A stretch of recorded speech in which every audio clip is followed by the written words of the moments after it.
In the previous lecture, we discussed the transport characteristics of ultra-small or mesoscopic tunnel junctions. In this lecture, we will discuss the transport properties of devices, namely the single electron box and single electron transistors. These single electron transistors are also corner dots.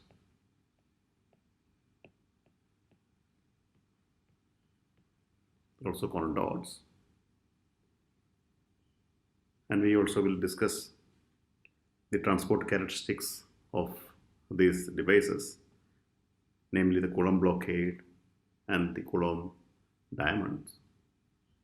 Then we will finish it with overviewing the metallic and semiconductor quantum dots. A single electron box is a small conducting region which is capacitively coupled to a voltage source and also tunnel coupled to the source of electrons. This is a circuit representation. This can be coupled to two different voltage sources also, but the only point is there should be a common reference for it. Okay. And here is a picture, a scanning electron micrograph of one of the device. But what you're seeing here is you have a small conducting region here which is connected to source of electrons, source of charge through some tunnel barrier, which are not really clear in this picture, but there are tunnel barriers at these points. And there are also gates which are capacitively coupled to this small conducting region. Okay. This was actually a superconducting device, but if you apply a magnetic field, you can make it a single electron box. Now let's look at the energetics of this device. So what you have is a quantum dot which is capacitively coupled to an electron or a gate. So number of electrons on the region quantum dot, which I have represented by this tunnel junction here, is discrete.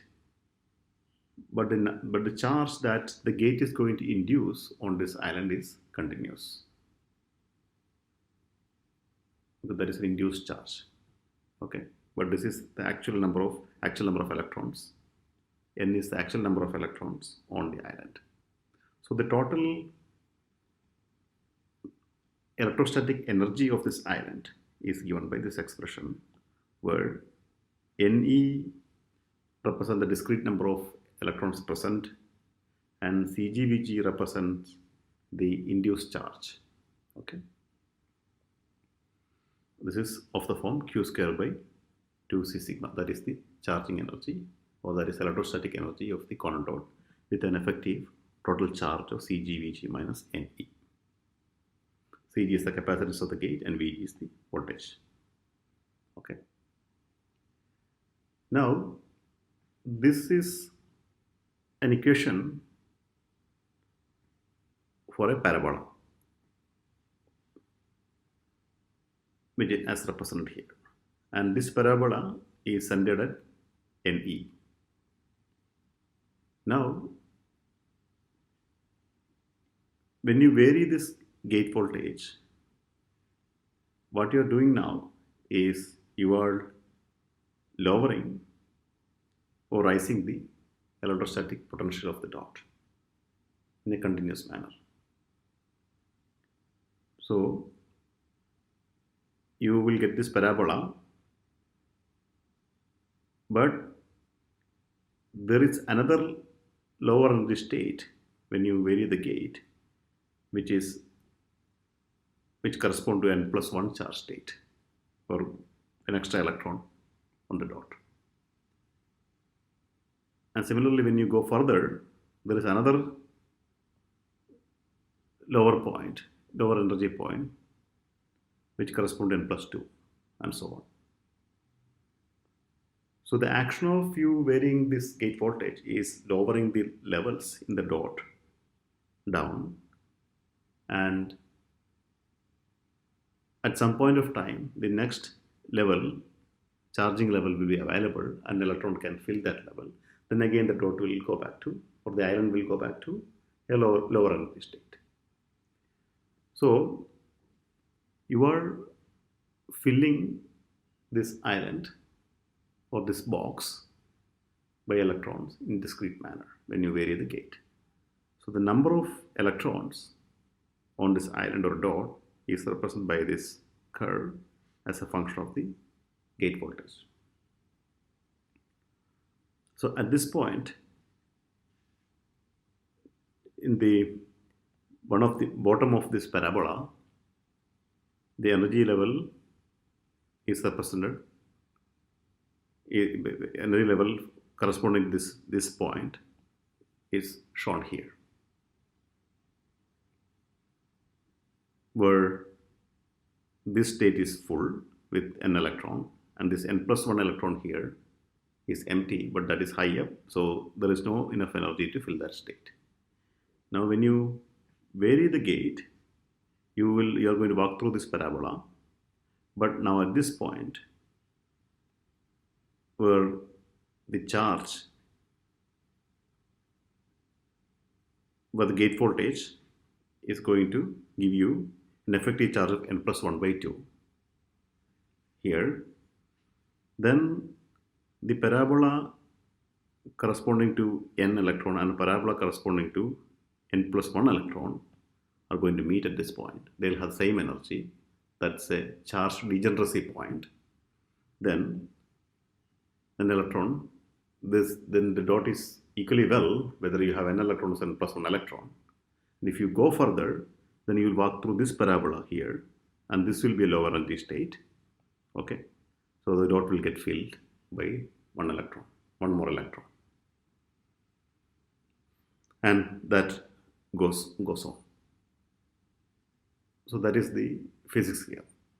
So we are going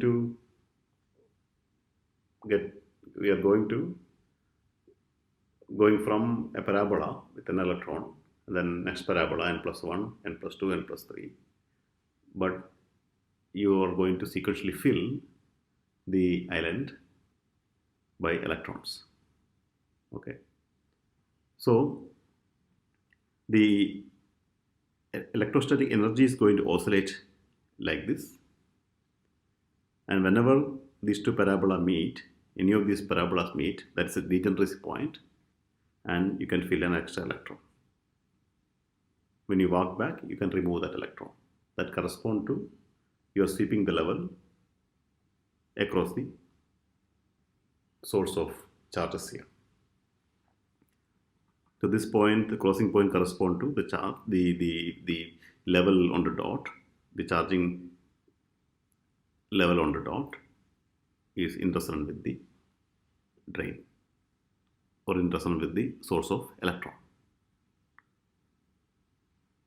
Now, this is the story of single electron box, where you get a step-like behavior in the total charge, and each one corresponds to charging one electron at a time. Okay, adding one electron at a time. You are going to take the charge state of this island, n+1, n+2, and so on, sequentially. The same concept and experiment can be done with Cooper pairs also. In this landmark paper, they have done an experiment which is very similar to what we discussed. But here, the island is a superconducting island. Okay. And you have a non-superconducting source of charge. Okay. And there is a thin internal junction, and there is another electrode. Okay. which is going to work as a capacitor. Okay. Now remember, the Cooper pair has charge 2 electron, 2e, not 1e. Okay. What that means is, when you have Cooper pair, the number of electrons on the island should be added 2 at a time. For these, because there are the states are Cooper pair states. Those are not states for electrons on the island. Okay. So you only add 2 electrons at a time. Okay.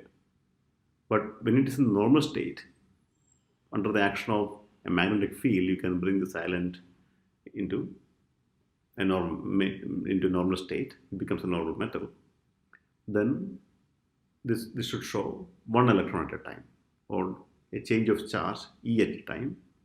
So you can bring this island from 2 electron at a time to 1 electron at a time.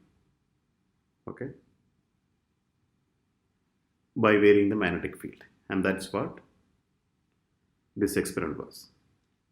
So here you can see, when you have a small magnetic field applied, the steps that we discussed are of the magnitude of charge E, electronic charge. And when you don't have a field, then these are actually twice, these steps are twice in height, or with the charge 2e. That is equivalent to doing that. You have a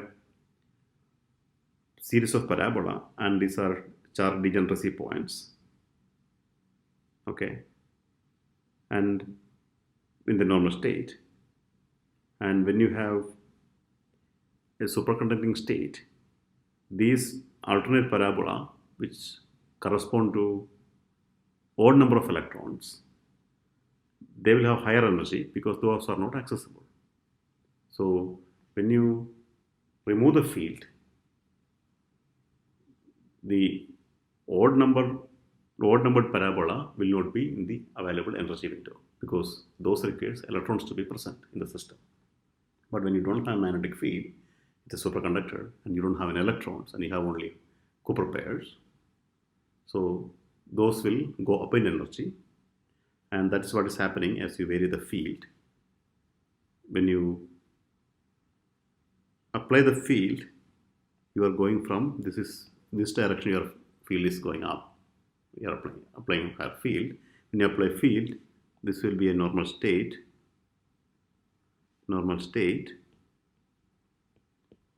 and this is a superconducting state.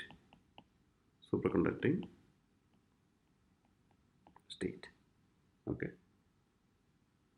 So you are taking the island from superconducting normal, then you can see that the step size is actually changing from 2e to 1e. This is a very interesting landmark experiment demonstrating the Cooper pair box, or single electron box, both of them. Okay. Now,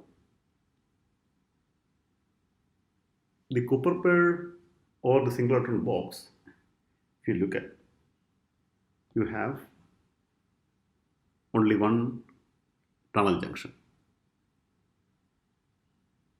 which is connected, and the other side is a capacitor.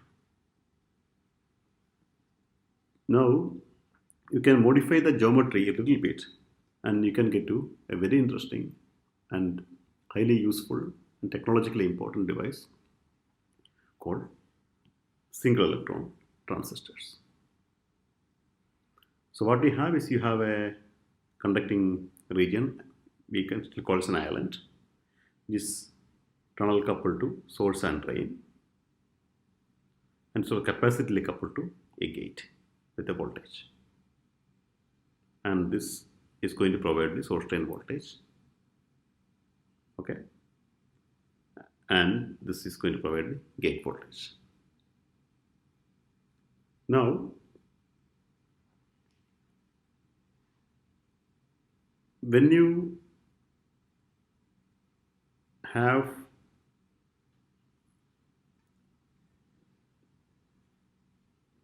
low voltage applied on the system, the source voltage is low, as shown here, you don't have enough coverage of this voltage to have the charging level within this energy window. Or you can also say that when you have low voltage, you don't have enough energy to overcome the single electron charging, energy required for single electron charging, which is E square by C sigma, because E square by 2 is C sigma for each junction. So E square by C sigma. Okay. Now, when you increase your bias voltage, when you apply more voltage, then when it matches the charging energy or the voltage required to put an electron onto this island, the current will slowly start rising. This is the positive direction and this is in the negative direction. So in this region there is no current is flowing through, and the current is blocked because of the Coulomb repulsion of an electron of the charge which is already there. That is the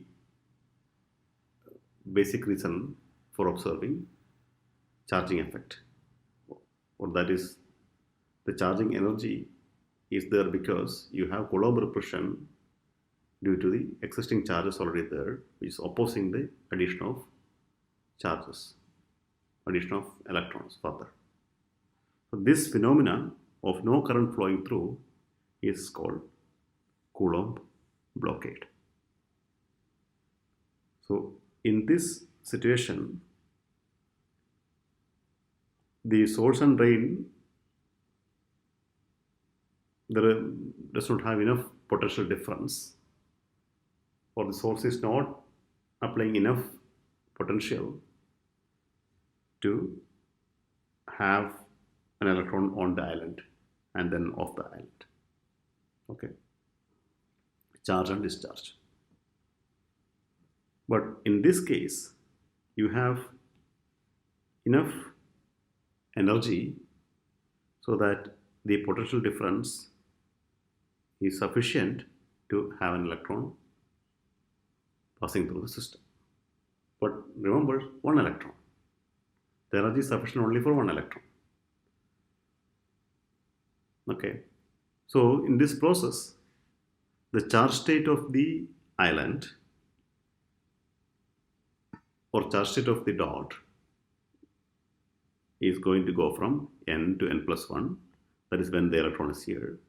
But the next electron or energy state for the next electron somewhere high up here, which is not accessible by this potential. This cannot put electron there. Okay.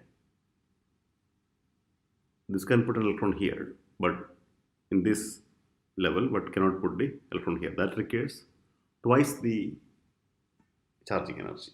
Okay. So it's a sequential process. So you have n electron, then when you put this electron here, n plus 1, when that electron tunnels out, then n back to n again, then the next electron can tunnel in. So, and that process is will go on. Okay. So this process is called single electron tunneling.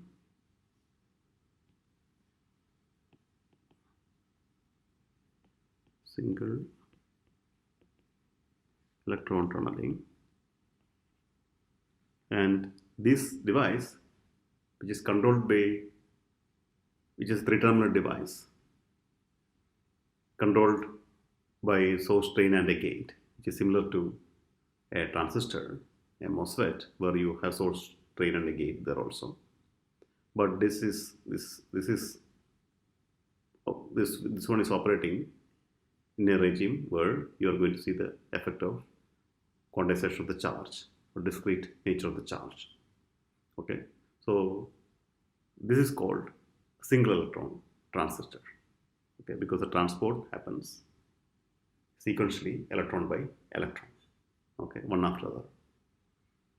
And this effect of not having current flowing through when the voltage is low is called Coulomb blockade. And in this paper, they have observed discharging effect through tin nanoparticle which are deposited on aluminum film. Okay, so they have thin tunnel junctions on both sides. This is giving a rough idea of how the energy levels are aligned. So you can see that the resistance, the differential resistance dV by di is high as you reduce the source drain bias. This is nothing but the derivative of a curve which is going to look like this. Okay, and what you are seeing here is also an effect of temperature, which we will discuss later. But effect of temperature is to smoothen this curve here. As you increase temperature, this curve will get smoother and smoother because the temperature energy, thermal energy, also will contribute to this tunneling, so that the sharp turn on of this curve will get smoothened by temperature or thermal effects. Okay, and that's what you are seeing here. At really low temperature, the curve is very sharp, and as you increase temperature, it's going to get smoother and smoother and smoother. Finally, it will wash away. It will get washed away. Okay. So here, again, it's a collective behavior of many nanoparticles. That also is going to add smoothness to this curve. But this discussion is based on one island. Okay. Now,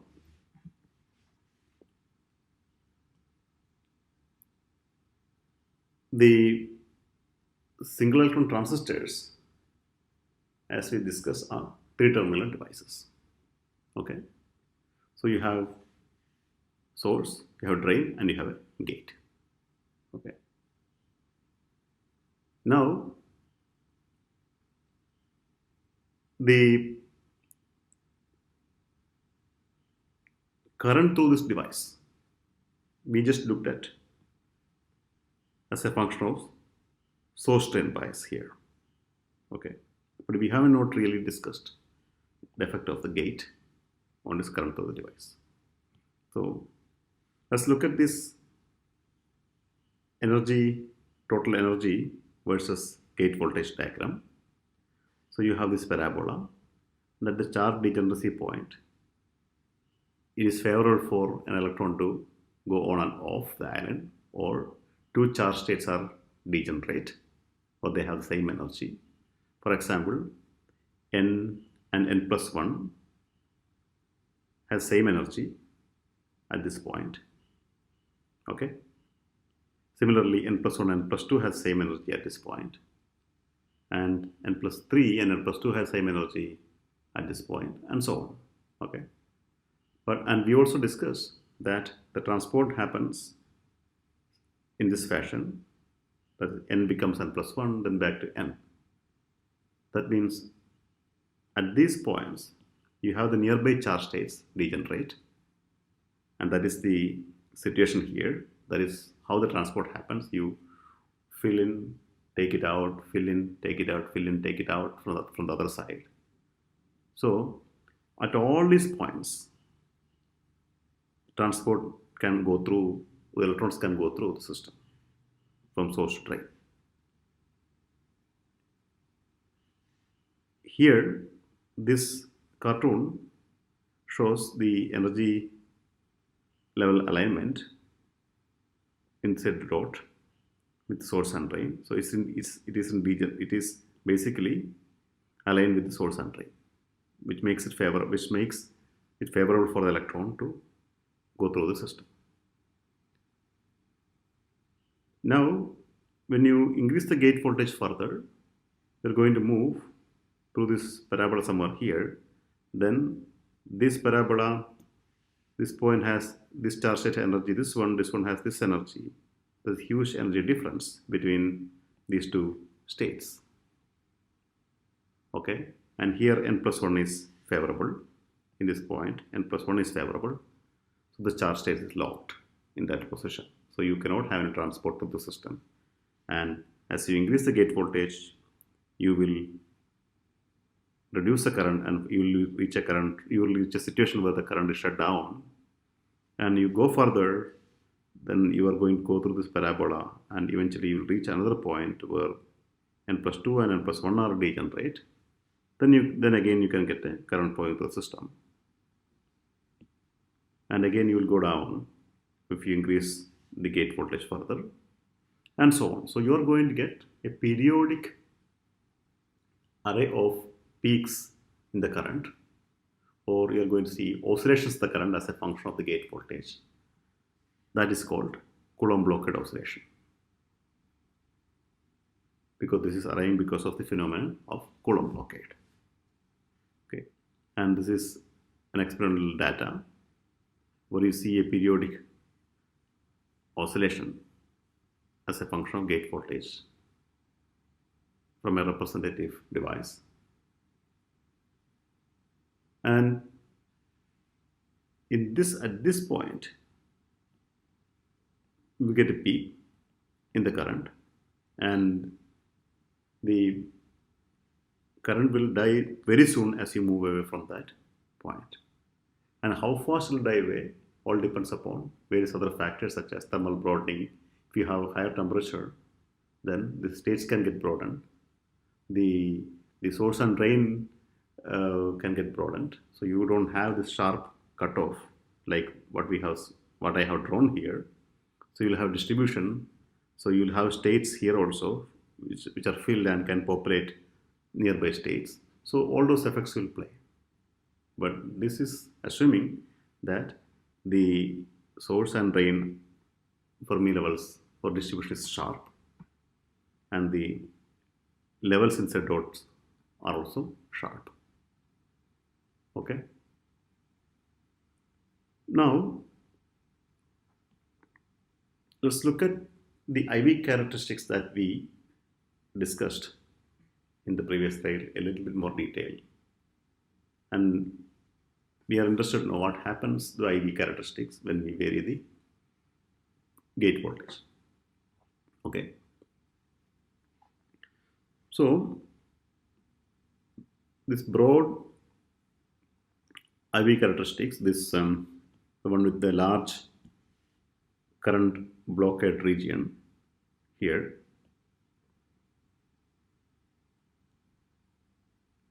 is what we discussed. Okay. Now, as we discussed, the current will get turned on when the bias can accommodate one of the levels within its window.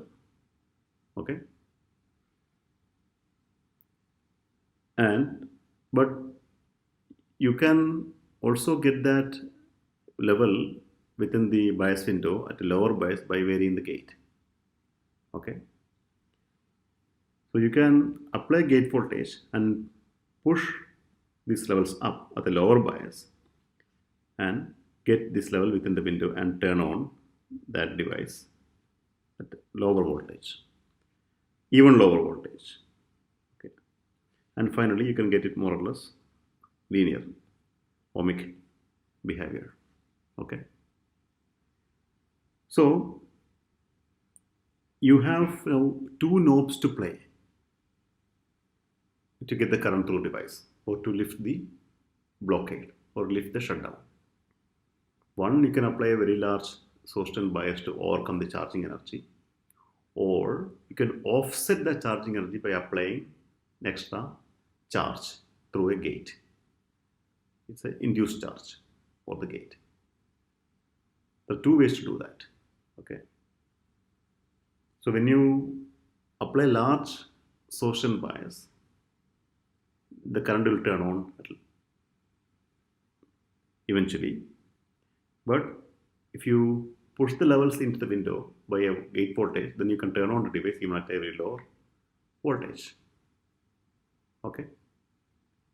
And usually when you measure these devices, you do both in a very interesting manner.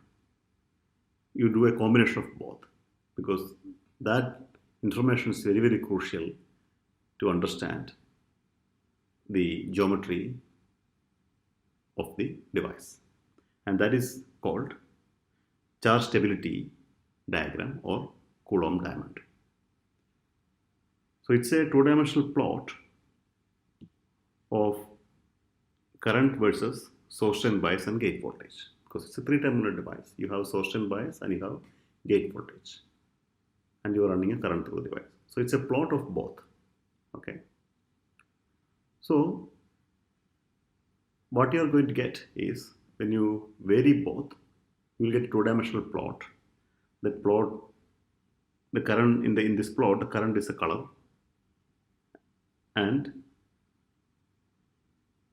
one of the axis is the source and bias, one of the axis is gate voltage. Okay. This is a cartoon. I will show you the real plots in a minute. Okay. So what we have is, you have regions with no current, which are diamond shaped. Okay. So diamond shaped regions of no current flowing through. That is why it is called Coulomb diamond. This plot is called Coulomb diamond plot. And let us analyze this plot a little bit more detail by taking slices through it. So let's run through the middle here. So we know in the middle we have very small bias, and you are varying the gate voltage, and that is what you have done before, where you apply very small gate voltage and very small bias and vary the gate voltage, and you're going to get a sequence of oscillations.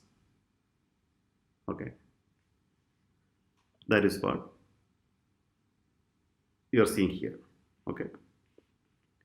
So at these points where two charge states meet, n and n minus 1, n plus 1 and n plus 2 and n plus 1, they have the same energy because the parabola cross, you get a peak in the current. If you apply a slightly larger bias, the same thing will happen, but the current can start flowing from here itself. Okay, that means you will get broader peak, but with the same periodicity. Similarly, if you take slices along the x direction, along the bias voltage direction in this plot, then for a given gate voltage, you are going to get a blockade region in the middle, and the current will turn on when you overcome the charging energy. And you can offset this by a small gate voltage as shown here. Then you can reduce the blockade region, and you can get current turned on at a lower bias voltage. This is basically the same thing what we discussed in this slide, where you can apply various gate voltage and you can reduce the blockade region. Okay, so what you're seeing is you have maximum blockade here and here. These are not really symmetric. In general, this diamond is not a symmetric diamond. Okay, so you start with the maximum blockade, and you can reduce the blockade region by applying gate voltage, just like what we saw here. You can start with the maximum voltage here, and then you can reduce the blockade successively by applying more and more gate voltage. Then in the two-dimensional plot, you are going to get this slopy or triangle behavior. Same thing happens to other half also. When you add these two together, you will get a diamond-shaped region. That's what you are seeing. And if you look at the geometry, which is plotted here, the distance from the center to start the transport, or the center to the onset of transport, that should be the charging energy, because that is what is required to put an electron and overcome the charging and put an electron on the island around the dot. So that should be the charging energy. So just from this dimension of this diamond, you can get the charging energy. Similarly, the periodicity here should be E by Cg, because this diamond differs by one electron. So inside this diamond, you have a charge which is stable. There is no transport, the charge is locked. Okay, so you have n plus 2 to n plus 1, n minus 1, and so on. So the distance between two diamond, or the size of the diamond in the y direction here, should be equal to one electronic charge. So that is basically equal to adding one extra electron. So the delta Vg, that is the width of the, or the height of the diamond, should be E by Cg. So just by measuring the dimension of the diamond, you can actually get the total capacitance, C sigma, and you can also get the gate capacitance, or capacitance of that particular gate to the dot, Cg. So just by taking this diagram, you can get a lot of information about the geometry of the dot. If you have many gates, you can get the capacitance of all those gates by repeating this measurement with various gates. Okay. So this Coulomb diamond acquisition in a measurement is a very important step, and it is a necessary step to verify that you have a quantum dot. If you have a quantum dot, then you will get a Coulomb diamond. If you don't have a Coulomb diamond, then you don't have a quantum dot. That's for sure. Okay. So this is like a touchstone phenomena, or touchstone measurement, or a proof to show that you have a well-defined, well-behaved quantum dot in your system. Okay. Now, let us look at the Coulomb diamonds of various systems. Let's start with the metallic quantum dot. So there is one confession I have to make here. That is, though I have been calling these are quantum dots, these are actually classical dots, because we have not really discussed anything quantum mechanical so far. The only quantum mechanical thing, or only quantization we have discussed, is charge quantization, or discreteness of the electronic charge. But that is not a property of this quantum dot, that is the property of the charge. Okay. So though we, and also in the literature, you say these are quantum dots, but these are not really quantum mechanical objects so far. Quantum mechanical objects will reveal quantum behavior or wave nature of electrons, which we have not discussed so far. Okay.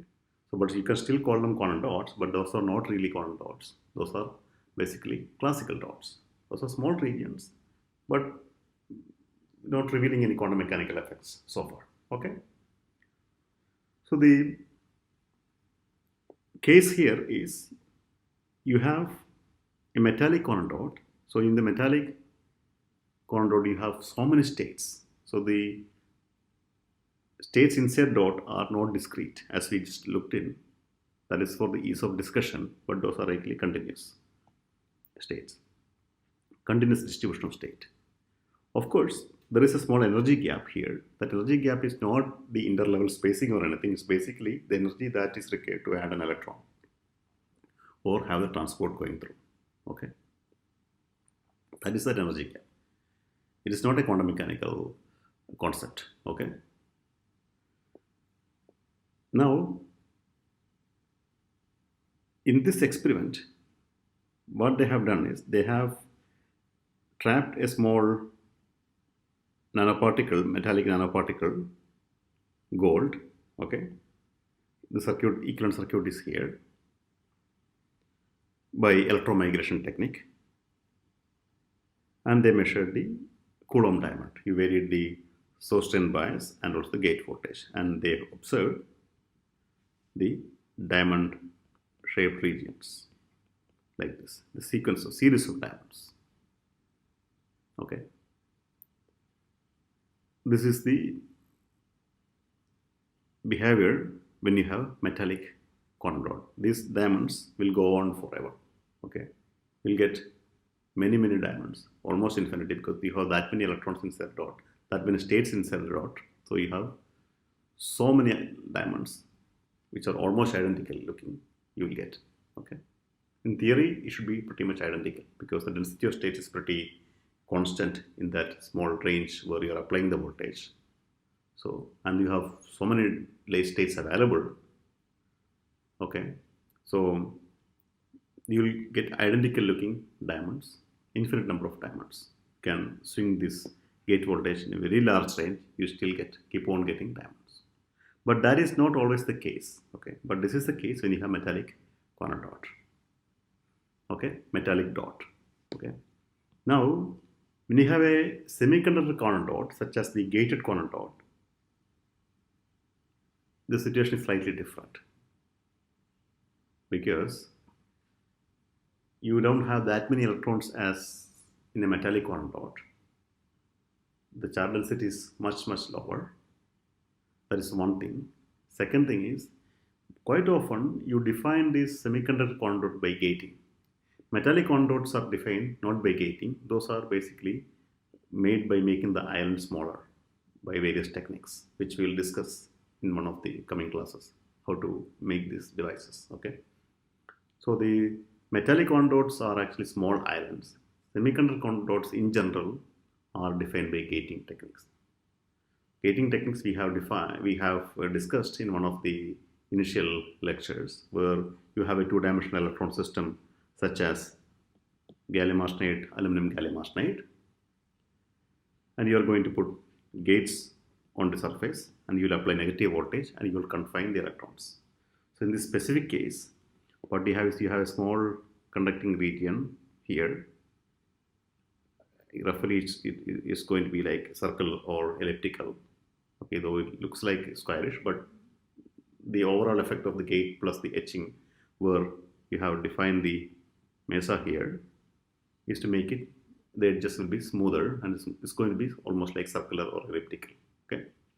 Anyway, the point here is when you apply voltages on these gates, you will get a confined region in the middle. That is your quantum dot, and this is going to be your source and drain region. Okay, and you will have tunnel barriers here, which are defined by the gate. So what you have is you have a tunnel barrier here, then another tunnel barrier here. That is how you are going to define the dot. Okay, and this tunnel barrier height and the width are a function of this voltage on this gate. So when you apply more and more voltage, you will basically make the field reach more and more into the dot region, which will have an effect of making the dot smaller and the tunnel barrier wider. Both effects will be there. So when you have the gate defining the quantum dot first, you'll have a large quantum dot. Then when you increase the gate voltage further, that means you'll make this tunnel barriers larger and also wider because of the electric field effect or the fringing field, which is going to eventually have an effect of making the dot smaller and smaller and smaller and smaller. Okay, and that's what you're seeing here in this plot. You started with a large dot. Large dot means capacitance is larger, so charging energy is lower. So the charging energy is nothing but the size of the diamond. Okay, Now when you apply the gate voltage, when you make the gate more negative, that is in this direction, you will reduce the size of the dot, which will have an effect of reducing the capacitance, which will in turn increase the size of the diamond in the measurement. That's what is happening. And as you march down, you are successively increasing the size of the diamond, or reducing the size of the dot. But you're also pushing the electrons out through that process, because every diamond has a stable charge configuration. The nearest diamond will have one electron more or less, depending upon which direction you are going.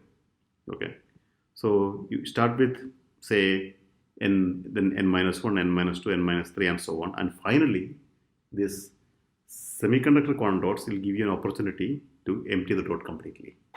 So in this case here, you can assume that this corresponds n is equal to 0. Then, because you know n is equal to 0, because it's not going to close, the diamond will not close back.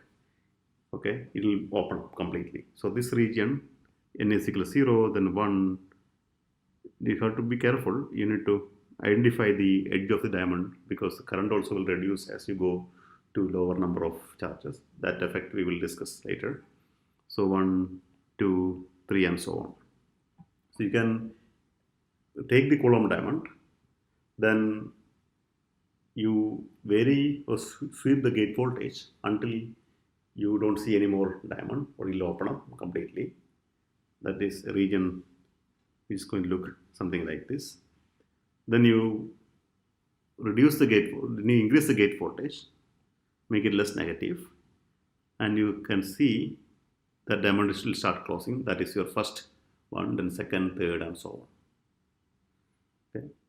Here, the semiconductor gated quantum dots will give you an opportunity to exactly define certain number of electrons in the dot, which has sort of technological importance when we will discuss the qubits or spin qubits, or in quantum, basically bits using electron spins. Okay, a similar experiment here, quantum dots on silicon. This was on gallium arsenide. These are two major systems where these experiments are done. Again, you can see that the size of the diamond is small to start with. Then when you make the gate, when you seed the gate, you can see that the size of the gate is increasing. Okay. Now, this region, you can say this pool n is equal to 0, then 1, 2, 3, and so on. But there is a small caveat here. When you make the gate more negative, you are also increasing tunnel barrier. Then the current that you are going to measure depends upon the height of the tunnel barrier. So you could be in a regime where the tunnel barrier is so thick and so high that the current that you are measuring is so low, the current is flowing through is so low that you cannot measure it. In that respect also, you will not see a diamond. But there are techniques how you identify this, that we will identify this regime, or you characterize this regime, which we will discuss in one of the coming classes. You can use technology such as charge sensing instead of measuring the current, which we will discuss later. Okay, so this is the case with the story with the semiconductor gated quantum dots. So in this lecture so far, we have discussed single electron charging, single electron box, Cooper pair box, Coulomb blockade, Coulomb diamonds, or charge stability, and overview the metallic and semiconductor quantum dots. In the next lecture, we'll continue discussing this transport through this topic, the transport through quantum dots, but now we will consider the quantum mechanical effects also. All right.